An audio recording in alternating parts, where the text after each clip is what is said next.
The markets were the first to feel it. Long before the politicians admitted there was a real problem, the traders knew. Human goods had vanished from every port, every station, every cargo manifest in the galaxy, and the hole they left behind was enormous. Trade Minister Golvraxis stood before the council, with his 4 arms clasped behind his back, and his usually calm face drawn tight with worry. He was Selhari, a species that had built its entire civilization around commerce, and what he was presenting today was not just bad news, it was a warning. Human-manufactured alloys made up 31% of all shipbuilding materials traded in Council space, he said, his voice clipped and precise. Human medical compounds supplied over 40% of frontier hospitals. Human agricultural technology was licensed to 11 species for use on arid worlds. All of it is gone. Not reduced, not limited, gone. Our shipyards are running at 40% capacity. Frontier medical stations are rationing supplies, and the cost of basic goods on every station within 6 jumps of human space has increased by a factor of 2. He paused and looked across the chamber. This is not a tantrum, counselors. This is an economic collapse in slow motion. And it is happening because one species decided to stop participating in our system. I urge this body to consider what that means. The chamber stirred uncomfortably. No one wanted to say what everyone was thinking, that a single species pulling out of the galactic economy should not have caused this much damage. But it had. Humans had woven themselves into the fabric of interstellar trade so deeply and so quietly that no one had noticed how much everything depended on them until they were gone. Delegate Pea Oshan rose from her seat in the Myrethian section. She was small by the standards of most council species, her insectoid body covered in a soft, iridescent shell that shifted colors with her emotions. Right now, it was a deep, troubled blue. I said this 14 months ago, and I will say it again, she began, her voice thin but steady. The humans did not start what happened on Parsis 4. 9,000 people died in their homes, in their schools, in the arms of their families, and this council told them it was a mutual escalation. We told them that the deaths of their children were a bureaucratic inconvenience. We should not be surprised that they do not wish to speak with us. We should be ashamed that it took us this long to understand why. No one responded. A few delegates shifted in their seats. High Commander Sorath stared at Oshan with open contempt, but said nothing. Voreth watched from the podium and felt something he had not felt in decades of political life. He felt helpless. Far from the polished halls of the council, on a cramped and noisy trade station called Ganvarus Dock, a man named Danny Malone sat in the corner of a cantina and nursed a drink he had no intention of finishing. He was dressed like a freight hauler, with a worn jacket and grease under his fingernails that he had put there on purpose. He looked like every other human drifter who worked the neutral stations, forgettable and unremarkable. And that was exactly the point. Malone was not a freight hauler. He was a captain in human intelligence, and he had been living on Ganvarus Dock for 7 months, watching and listening and sending everything he learned back to Admiral Barrett's fleet, through channels so encrypted that even the best council codebreakers would need a century to crack them. In his ear, a tiny device no larger than a grain of sand fed him a quiet voice. It belonged to Lieutenant Haley Dunn, his partner, who was sitting in a rented room 3 levels above the cantina, with 4 screens open and a headache she had been carrying for a week. "They are scared, Danny," she said. "Not annoyed, not frustrated, scared. I have pulled internal communications from 7 different species in the last 48 hours, and every single one of them has used some version of the same phrase. The humans are planning something. It is in Dreth military dispatches. It is in Selhari trade briefings. It is in private messages between Talosian diplomats. They do not know what we are doing, and it is eating them alive. Malone took a sip of his drink and watched a pair of dressed soldiers walk through the cantina. They moved with the heavy confidence of predators, but he noticed something he had not seen before. They were checking corners, scanning the room, not looking for a fight, but looking for threats. That was new. "What about the Dreth border?" he asked, barely moving his lips. "Reinforced," Dunn replied. 3 heavy battle groups moved to the frontier in the last month. Sorath is still running his mouth in the council, calling us weak and emotional. But behind closed doors, they are digging in. They are afraid of what they cannot see. Malone met with a Merethian informant later that evening in a maintenance corridor that smelled like engine coolant. The informant was nervous, her shell flickering between green and yellow in rapid pulses. "The Dreth have proposed a secret resolution," she told him, her voice barely above a whisper.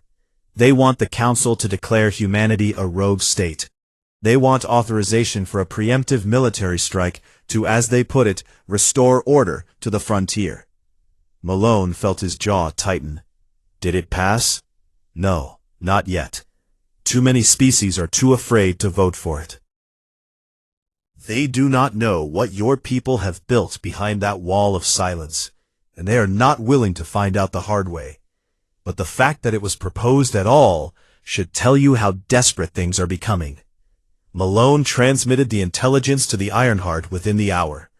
The data moved through a chain of hidden relay beacons, jumping from one to the next like a stone skipping across water, until it reached Vice Admiral Nora Whitfield's secure terminal. She brought it to Barrett immediately.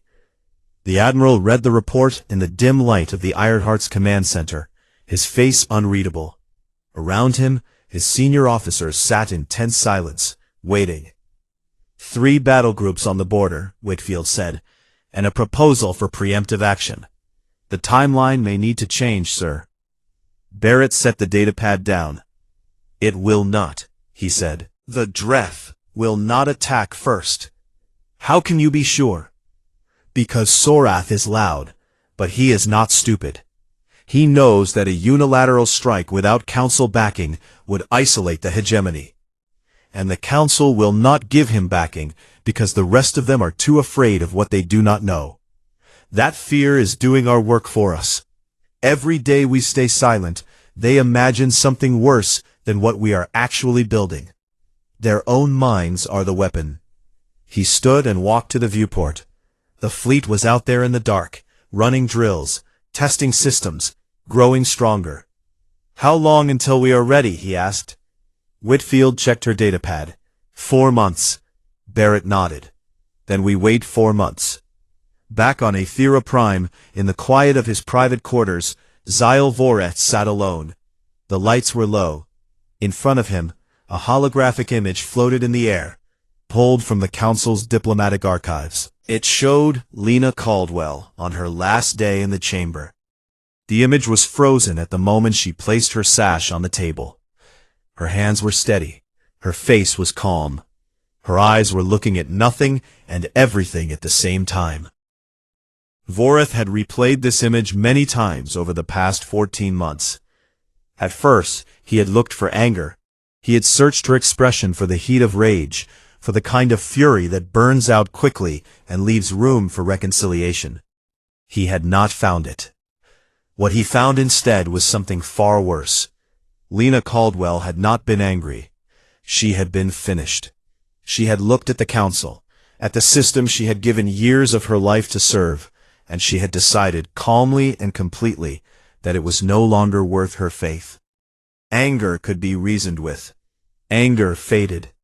But a person who was simply finished, who had weighed everything and found it wanting, that person did not come back.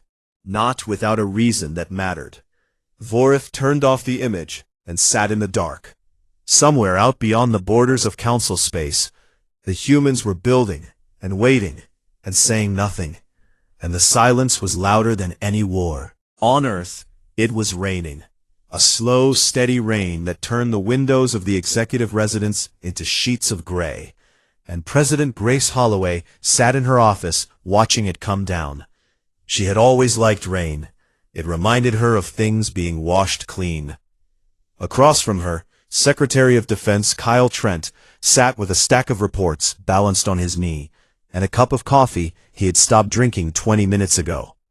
Trent was a lean man with sharp features and a habit of speaking only when he had something worth saying, which made him one of the very few people Holloway trusted completely.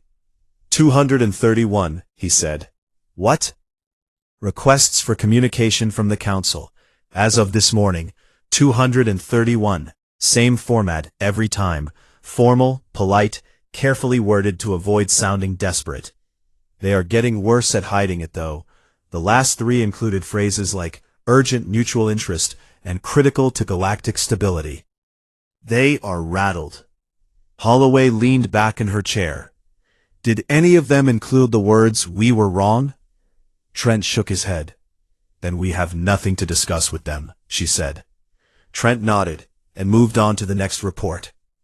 He had expected that answer.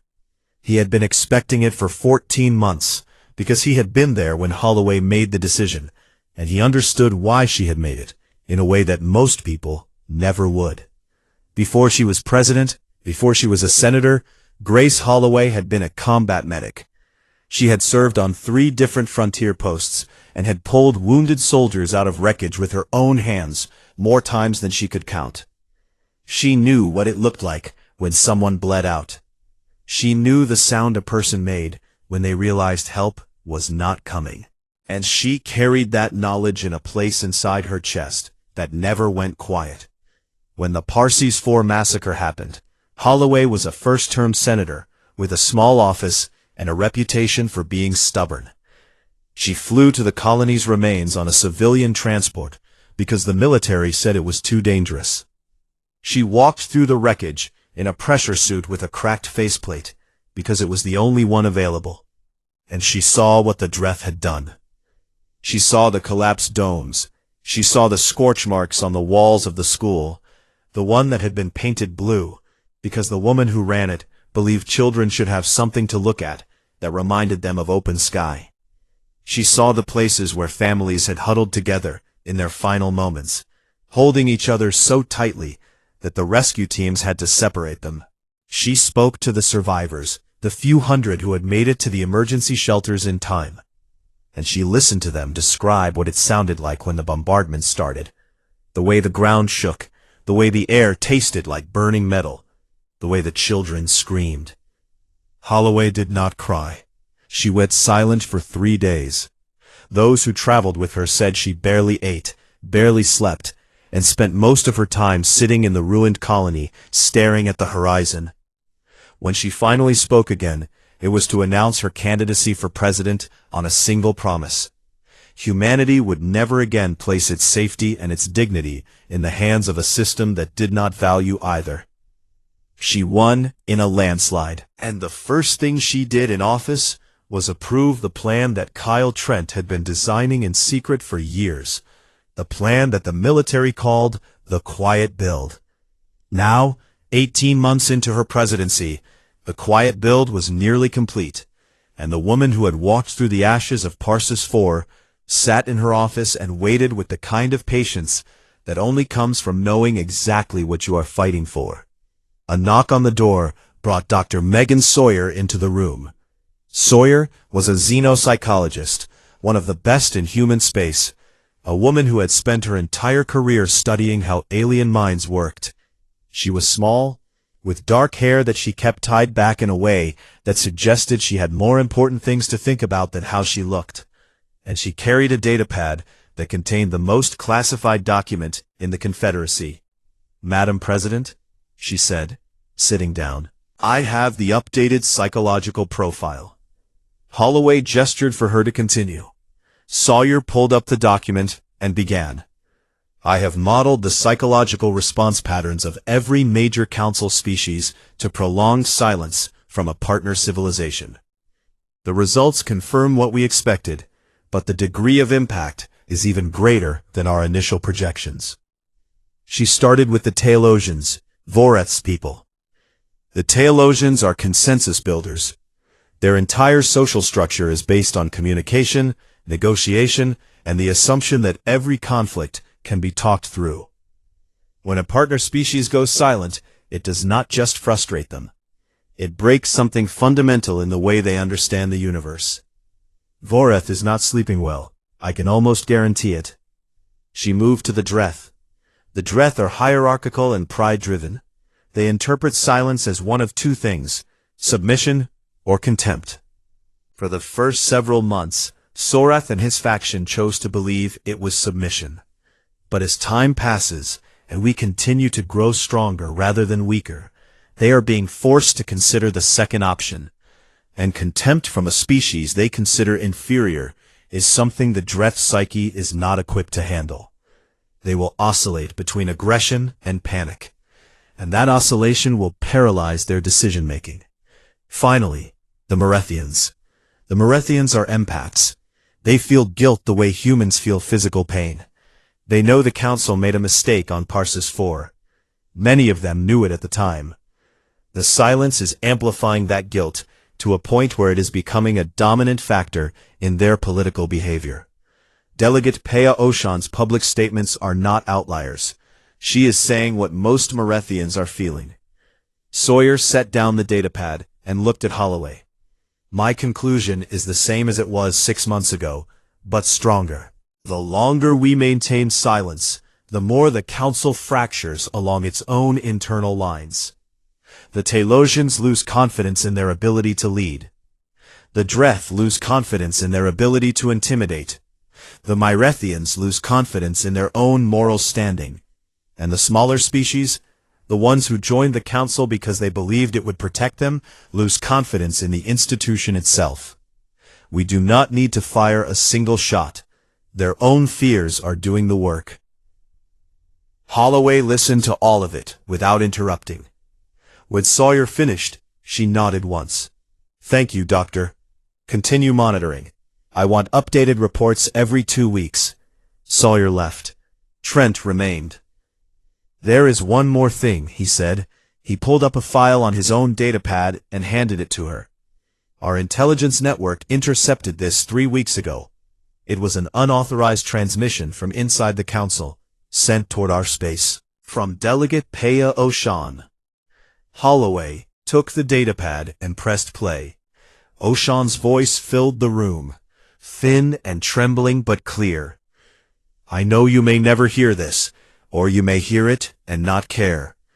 But I want you to know that some of us remember what happened on Parsis IV. Some of us argued for you. Some of us are still arguing. Please do not judge the entire galaxy by the cowardice of a council chamber. There are those of us who still believe in what is right. The message ended. Holloway sat still for a long time, looking at the datapad. The rain continued outside, steady and soft. She risked her career sending this, Trent said. Maybe more than her career. I know, Holloway said quietly. She played the message again. Her face gave away nothing. But Trent had known her long enough to see the slight shift in her eyes, the way she held the datapad just a little more carefully, as if it were something fragile and worth protecting. Flag her name, Holloway said at last. Pea Ocean. Mark her file as a voice worth remembering when this is over. Trent nodded and made the note. Holloway set the datapad down and turned back to the window. The rain was letting up. Somewhere behind the clouds, the sun was trying to push through. She did not send a reply. Not yet. There would be a time for that, but the time was not now. Now was for patience and for silence, and for the slow, relentless weight of a galaxy being forced to look at what it had done and decide whether it could live with it. Out in the dark, the fleet continued to grow, and the quiet build moved forward, and humanity held its breath and waited for the world to catch up with what it already knew. That silence, when it comes from someone who once trusted you, is the loudest sound there is. The Dreth patrol ship was called the Fang of Sora, and its captain was a veteran of 14 border campaigns. He had fought pirates, smugglers, and rebel factions. He had never been afraid of anything that flew through space. But when his sensor officer pointed to the small object floating in the void ahead of them, he felt something cold settle in his stomach. It was a sensor buoy, human-made. It was no larger than a cargo crate, matte black, and completely still. It had no weapons. It made no sound. It simply floated there in the emptiness between stars, watching. "Destroy it," the captain ordered. The gunner fired a single plasma bolt. The buoy shattered into fragments, and for a moment, the bridge crew felt a small, satisfying rush of action in a patrol that had been nothing but tension for weeks. Then the sensor officer's voice changed. "Captain, the buoy sent a pulse before it was destroyed." A single burst, less than a microsecond. To where? The officer's hands moved across his console, and then he stopped. His scales, usually a steady dark green, went pale. "Everywhere, Captain. The pulse was relayed by other buoys. Dozens of them. Hundreds. They are spread across the entire frontier. The signal is cascading outward. They know exactly where we are." The captain stared at the sensor display. Tiny points of light were appearing across the map, one after another, each one a buoy he had not known existed, each one passing along the same simple message: "We see you." "Pull us back," the captain said. "Now." The Fang of Sora turned and ran, and the buoys watched it go. When the report reached the council, the chamber erupted. The Dreth border commander had filed an official assessment, and it was not the kind of document that Sorath could wave away with bluster. The human sensor network was vast, sophisticated, and completely undetected until that moment. Military analysts from 6 different species spent 2 days reviewing the data and reached a conclusion that sent a chill through every delegation. The network covered the entire border of human space in an unbroken web of surveillance. Nothing could approach without being seen. But it was the second part of the report that truly frightened them. Over the past several months, ships had been appearing on the outer edges of Council sensor range. Human ships. They materialized without warning, held position for a few minutes, and then vanished. No transmissions, no identification signals, no aggressive moves, just brief silent appearances that happened at irregular intervals along the entire frontier. Ghost contacts, the analysts called them. Some believed they were scouts. Others thought they were decoys designed to make the human fleet seem larger than it was. A few suggested they were the forward elements of an invasion force, testing response times. The truth was that no one knew, and that was the point. Grand Arbiter Kael Drennoth, the supreme leader of the Dreth hegemony, was an old soldier. He had risen to power through a combination of military brilliance and political cunning, and he had held that power for 30 years by knowing when to fight and when to wait. He was not like Sorath. He did not confuse volume with strength. He contacted Voreth through a private encrypted channel, something that had never happened before in the history of the two species' relationship. "Speaker Voreth," Drennoth said, and Voreth could hear the strain in his voice, a sound like stone being forced to bend. "Sorath has overplayed our position. I will not pretend otherwise. The situation on the border is not what we expected." "What did you expect?" Voreth asked. "I expected the humans to come back to the table. I expected anger, demands, threats, things I understand, things I can negotiate with." Drennoth paused. "What I did not expect was silence. I do not know how to fight silence, Voreth. Tell me, what do the humans want?" Voreth closed his eyes. "I do not know, Arbiter. They will not tell us." The line went quiet for a long time before Drennoth spoke again. "That is what frightens me." Along the border, Commander Jake Sutton was doing exactly what he had been ordered to do, and doing it with a grin he kept hidden from his crew. Sutton was a compact man with a square jaw and steady hands, the kind of officer who flew his ship the way a surgeon used a scalpel. His squadron consisted of 6 fast destroyers, and their mission was simple: be seen and then disappear. Every 12 hours, the squadron dropped out of faster-than-light travel at a precise set of coordinates along the Dreth frontier. They held position for exactly 90 seconds, long enough for Dreth sensors to detect them, identify them, and scramble a response. Then they jumped away before a single Dreth ship could get close.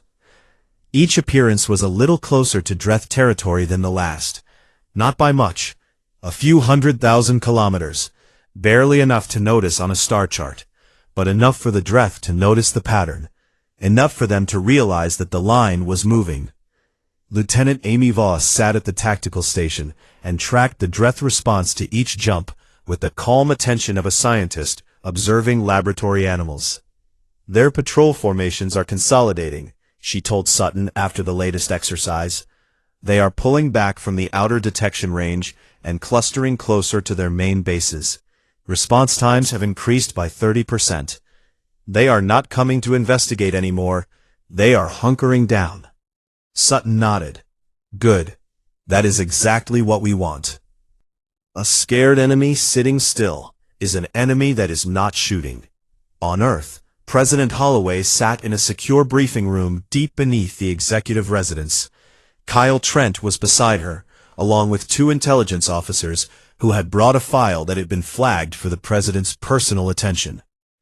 It was Peya Oshan's message, the one she had listened to weeks ago. But the intelligence team had something new. We have been monitoring Oshan since her transmission, one of the officers said. She has not sent any further unauthorized messages, but her behavior within the council has been consistent. She continues to advocate publicly for a formal apology to humanity. She has drafted 3 separate resolutions calling for a condemnation of the Parsis 4 attack. All 3 have been blocked before reaching a vote, but she keeps trying. It included a photograph of Oshan, her small insectoid form standing at a podium in the council chamber, her shell a deep, defiant blue. There was something about the image that reminded Holloway of herself, standing in the ruins of Parsis 4, alone and stubborn and unwilling to let the silence of the dead go unspoken. She is brave, Holloway said quietly, braver than most of her colleagues. Do we respond to her? Trent asked. No, not yet, but when this is over I want her to know that we heard her. The final report of the day came from the Selhari merchant vessel that had accidentally crossed into the outer boundary of human space due to a navigational malfunction. The ship's captain, a nervous trader named Gol Pesith, had barely realized his mistake before 4 human destroyers appeared around him as if they had materialized from the void itself. They formed a perfect box formation. 1 ship above, 1 below, 1 on each side. They did not hail. They did not even activate their targeting systems. They simply appeared and began escorting the merchant vessel back toward neutral space at a calm, measured speed. Gol Pesith had tried everything. He transmitted apologies in 4 languages. He broadcast his cargo manifest to prove he was a civilian. He even tried flashing his running lights in the old emergency pattern that was supposed to be a universal signal of peaceful intent. The destroyers did not respond to any of it. They flew in perfect formation, their hulls dark, their weapons cold, their silence absolute. When the Selhari ship crossed back into neutral space, the 4 destroyers peeled away in unison, like a formation of birds that shared a single mind, and vanished into faster-than-light travel without a word.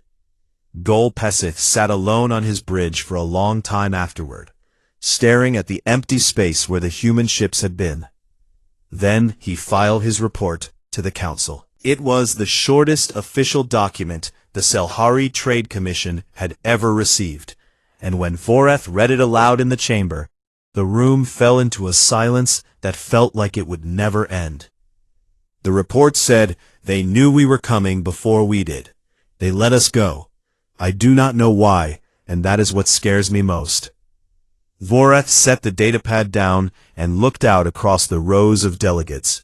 For the first time, no one had anything to say. Not Sorath, not Vraxis, not even the species who had spent months insisting that the humans would eventually come to their senses and return. The silence in the chamber was total, and it tasted like the silence that was pouring out of human space, vast and patient and full of something that none of them could name, but all of them could feel. Something was coming, and the galaxy was not ready. 22 months. That was how long the silence had lasted when the galaxy finally began to crack. 3 minor species had withdrawn from the Council entirely. The Pelori, who had never been comfortable with conflict, sealed their borders and stopped attending sessions. The Vathi recalled their ambassador and cited a fundamental loss of confidence in Council governance. The Kora, a quiet aquatic race who had joined the Council only a decade ago, simply stopped responding to communications, and the irony of that was lost on no one. The Dreth hegemony was tearing itself apart from the inside. Sorath's faction still called for strength, for confrontation, for the pride of the hegemony to be asserted against a species they considered beneath them. But Drenoth's faction was growing, and its message was very different. Drenoth had looked at the intelligence reports, at the ghost contacts, at the sensor network that had blanketed the entire frontier without a single Council species noticing, and he had done the math. The Dreth could not win a war against an enemy they could not see, could not predict, and could not provoke into making a mistake. Trade was in chaos. Supply lines that had run smoothly for decades were breaking down. Stations that had once been bustling hubs of interstellar commerce were half empty, their docking bays quiet, their markets thin. The galaxy had built itself on the assumption that cooperation was permanent, and now it was learning, painfully, what happened when one of the pillars walked away. And through all of it, from the other side of a border that no one dared to cross, the humans said nothing. Zael Voreth stood in his quarters on Ethera Prime, and made a decision that he knew might be the last one he ever made. He called an emergency session of the Council, and when the delegates had assembled, he told them what he intended to do. "I am going to the border," he said. "In an unarmed diplomatic shuttle, I am going to cross into the range of the human sensor network, and I am going to request an audience. I am going alone, because I will not ask anyone else to take this risk." The chamber erupted. Some called him brave. Many called him foolish. A Dreth delegate shouted that he was surrendering the dignity of the Council. A Selhari trade representative asked who would lead the body if Voreth was killed. In the middle of the noise, a small figure stood. Pea Ocean, her shell burning a fierce bright gold that none of her colleagues had ever seen before. "I will go with him," she said. No one else volunteered. 2 days later, a small, unarmed shuttle, carrying the Speaker of the Galactic Council and a single Merethian delegate, crossed into the outer range of human space. Within minutes, 2 destroyers appeared on either side of them. Dark hulls, no running lights, no transmissions.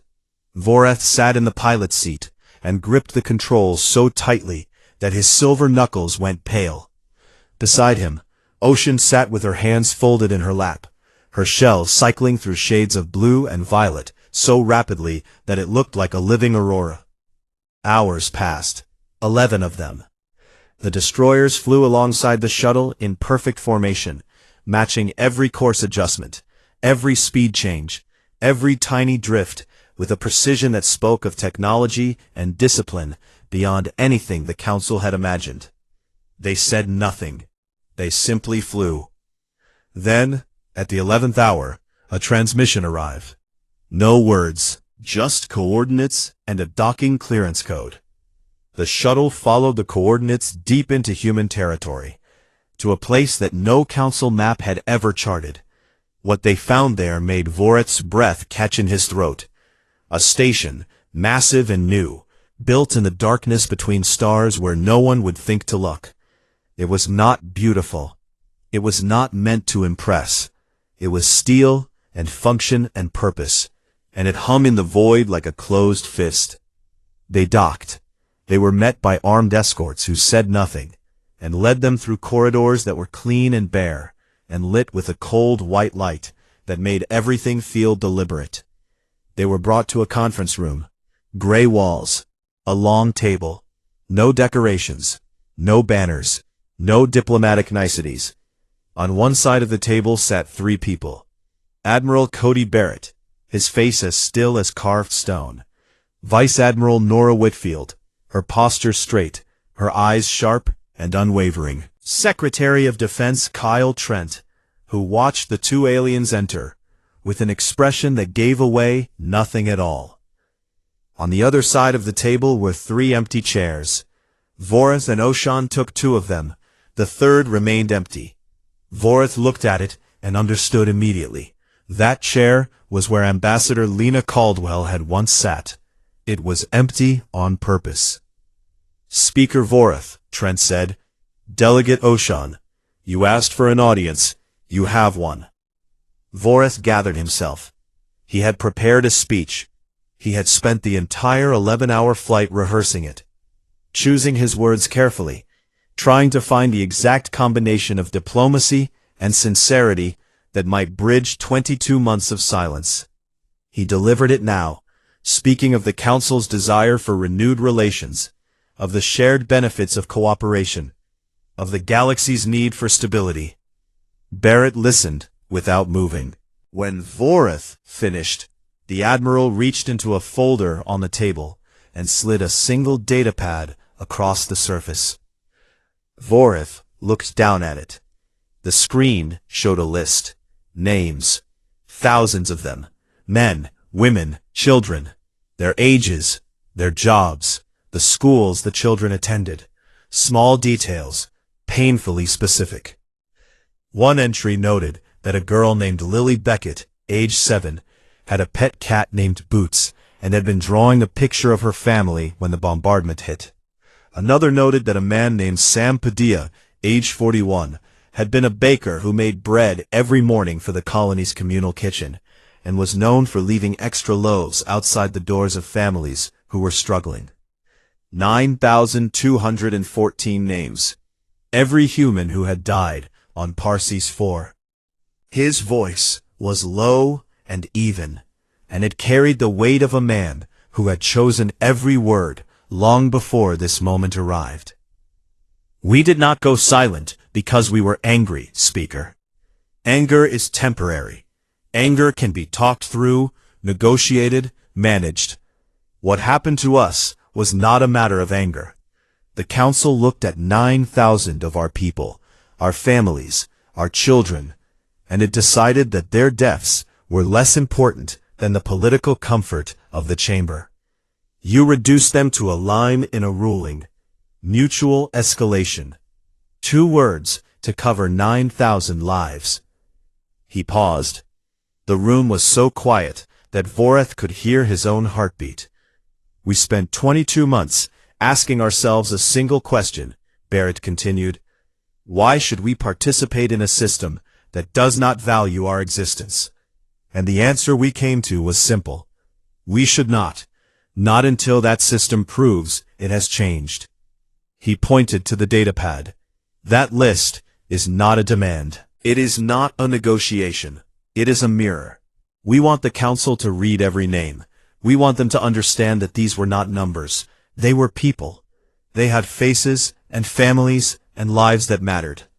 And until the Council can look at that list and say openly and in front of every species in the galaxy, we failed these people, and we are sorry, there will be no parley, no trade, no return to how things were. Voreth stared at the datapad. Beside him, Peya Oshan was weeping. Her tears were not like human tears. They were small, luminous drops that ran down her iridescent shell and glowed faintly in the cold light of the room, as if her grief was something visible, something that could be seen and measured and held. And if the Council refuses? Voreth asked, his voice barely a whisper. Barrett leaned back in his chair. Then nothing happens. We will not attack. We will not threaten. We will simply continue to exist, on our own, in our own space, in our own silence. And the Council will have to live with the knowledge that it had the chance to do what was right, and chose not to. The shuttle ride back was quiet. Oshan did not speak. Voreth held the datapad in his lap and stared at the names scrolling past on the screen. One after another, each one a life, each one a weight. When he returned to Aethera Prime, he called the full council into session. Every seat was filled. Every delegate was present. The chamber was so silent that the hum of the station's life support systems sounded like a roar. Voreth stood at the podium, placed the datapad on the lectern, and began to read. He read every name, all 9,214 of them. He read their ages, their occupations, the tiny details that made them real. He read about the teacher who had painted her school blue. He read about the baker who left bread on doorsteps. He read about the 7-year-old girl and her cat named Boots. He read until his voice cracked, and then he drank water and kept reading. It took 11 hours. When he finished, the chamber was a different place. Something had shifted in the air, in the way the delegates looked at each other, in the way they held themselves. Sorath was staring at the floor. Golvraxis had his head in his hands. Drenoth sat rigid in his seat, with his eyes closed, and for the first time in anyone's memory, the Grand Arbiter of the Dreth Hegemony looked like an old and tired man. 3 days later, the council voted. The resolution was read aloud, a formal declaration acknowledging the atrocity on Parsis 4, condemning the attack without qualification, and offering an unconditional public apology to the people of the United Earth Confederacy and to the memory of those who were lost. The vote was unanimous. Every species, every delegate, including the Dreth. The declaration was transmitted on every open channel, in every language, across every frequency, to every corner of the galaxy. For 6 hours, there was no response from human space. 6 hours of the council sitting in its chamber, waiting, barely breathing, staring at communication screens that showed nothing.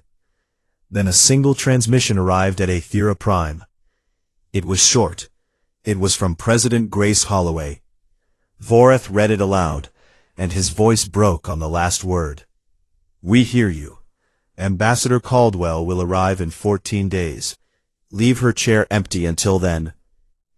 Pea Oshan buried her face in her hands. Voreth set the message down and closed his eyes. Somewhere in the chamber, someone exhaled, and then someone else. And then the whole room seemed to release a breath it had been holding for 22 months. Outside the station, the stars turned slowly in the dark, the same way they always had. But something was different now.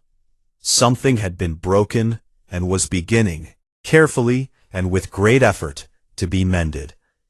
And in the vast, quiet reaches of human space, the fleet that had waited in silence for nearly 2 years powered down its formation drills. Aboard the Ironheart, Admiral Cody Barrett read Holloway's message, set down his datapad, and looked out the viewport at the stars. For the first time in 22 months, he allowed himself something that looked very much like the beginning of a smile. The silence was over, and the galaxy would never forget what it had sounded like. The emergency lights inside the great chamber of Aethera Prime burned a dull amber, the color the station used when something had gone terribly wrong. Every seat in the circular hall was filled. Delegates from 37 spacefaring civilizations sat in rows that curved upward like the inside of a bowl. And at the center of it all stood Counselor Zael Voreth, Speaker of the Galactic Council, his silver skin catching the light as he raised a hand to silence the room. 14 months, he said. His voice carried easily through the chamber. It was designed that way. Every whisper could be heard from any seat. 14 months since the last human voice was heard in this hall. 14 months since Ambassador Lena Caldwell removed her diplomatic sash, placed it on this very table, and walked out. Since that day, we have sent 216 formal requests for communication to the United Earth Confederacy. We have received no reply. Not one. The silence that followed his words was heavy. Voreth looked across the rows of alien faces. Some were covered in scales. Some had eyes that glowed faintly in the dim light. Some had no faces at all, only clusters of sensory organs that shifted and pulsed. But they all shared the same expression, or the closest thing their biology allowed to one: fear. Voreth remembered the day it all began. He remembered it too well. 14 months ago, the colony on the moon of Parsis IV had been a small, quiet place. It was a farming settlement mostly. Human families who had moved to the outer territories to build something simple and far from the noise of Earth. They grew crops in pressurized domes. Their children went to a school that had been painted bright blue on the outside because the woman who ran it said children should always have something to look at that reminded them of open sky. The Dreth hegemony claimed the humans had crossed into their mining territory. The humans said the border had never been clearly drawn. It was the kind of disagreement that happened all the time between species along the frontier. It should have been resolved with a survey team and a stack of paperwork. Instead, the Dreth sent warships. 3 heavy cruisers dropped out of faster-than-light travel above Parsis IV and opened fire on the colony without warning. The bombardment lasted 40 minutes. When it was over, 9,214 people were dead. Most of them had never even seen a Dreth in person. The humans brought the matter to the council. They presented evidence. Communication records that showed the colony had sent repeated distress calls during the attack, begging for help that never came. Footage recovered from shattered security systems that showed families running through collapsing corridors. Parents shielding children with their own bodies as plasma fire tore through the walls. The Dreth delegation argued that the humans had provoked the attack by expanding into contested space. They called it a border enforcement action. Their ambassador, a broad-shouldered reptilian officer named High Commander Sorath, stood before the council with his chest plates puffed out, and said that the hegemony regretted any loss of life, but could not be held responsible for the consequences of human encroachment. The council deliberated for 6 days. Voreth had argued for a strong condemnation. He had pushed for reparations, for sanctions against the Dreth, for something that would show the humans that the system they had joined in good faith still worked. But the votes were not there. The Dreth had allies. The Selhari needed Dreth trade routes.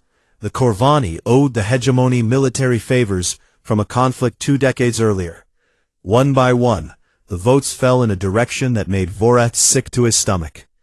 The final ruling declared the Parsis IV incident a mutual escalation resulting from unclear territorial boundaries. No reparations, no formal condemnation, a recommendation that both parties exercise greater caution in the future. Voreth stood at the podium that day and read the ruling aloud because it was his duty as speaker. He watched Ambassador Lena Caldwell as he read. She sat in the human delegation's chair, with her hands folded on the table in front of her. She did not interrupt. She did not shout. She did not cry. She simply listened. And when Voreth finished reading, she stood up slowly, reached for the silver diplomatic sash that marked her as an official representative of the United Earth Confederacy, lifted it over her head, and placed it neatly on the table. Then she turned and walked out of the chamber. No one tried to stop her. At the time, most of the delegates assumed she would be back in a week, maybe 2. Humans were emotional creatures, many of them said. They burned hot and cooled quickly. Give them time, and they would return to the negotiating table, angry but willing to talk. That was 14 months ago. Now, Voreth stood in the same chamber and felt the weight of that assumption crushing the room. The humans had not come back. They had not sent a replacement ambassador. They had not issued a public statement, a demand, a threat, or even an insult. They had simply stopped talking. Our intelligence services have compiled a summary of human activity during the period of silence, Voreth continued, pulling up a holographic display. A star map appeared in the center of the chamber, with human-controlled space highlighted in blue. What you are seeing is not a civilization in retreat. Human colonies along the border have expanded. New orbital stations have been detected.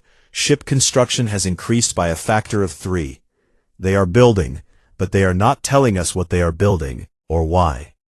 High Commander Sorath rose from his seat. His scales were a dark green, and his voice was a low growl that carried its own kind of authority. The humans are throwing a tantrum, he said. They are a young species. They do not have the patience for real politics. When their resources run thin and their economy suffers without our trade networks, they will come back. They always do. A few delegates nodded. Voreth noticed that more did not. I hope you are right, Commander, Voreth said quietly. But I would ask you to consider the possibility that you are not.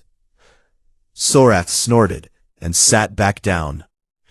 12,000 light-years away, in the cold glow of a red dwarf star, Admiral Cody Barrett stood at the main viewport of the carrier Ironheart.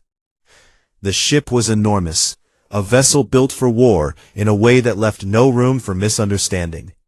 Behind it, stretching out in formation lines that disappeared into the darkness, were dozens of newly constructed warships.